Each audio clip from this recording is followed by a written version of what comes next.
Most vállatom biztos elkezdeni. Tehát a héten megmérettettünk, ugye? A Krúd családdal együtt.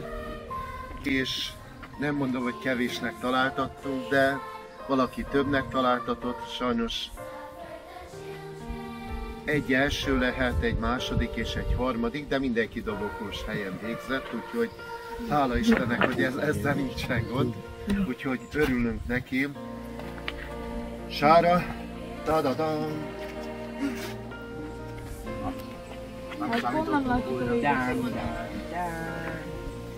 Úgy néz ki, hogy az okos mókusok végeztek az első helyen.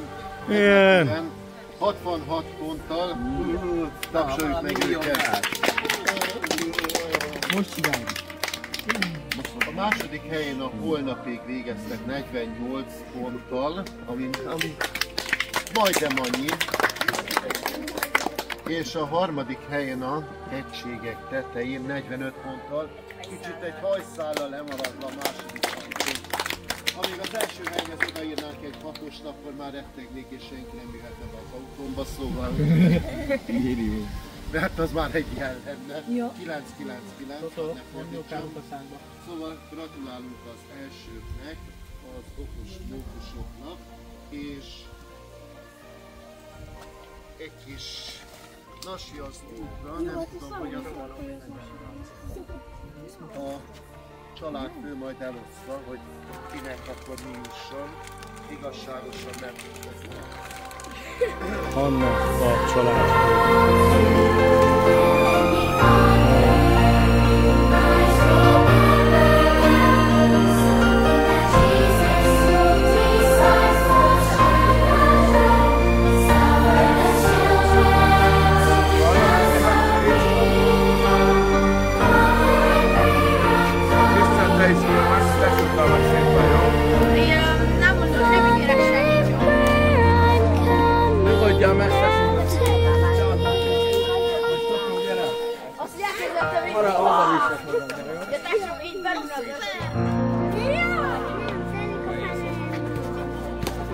Apa nem.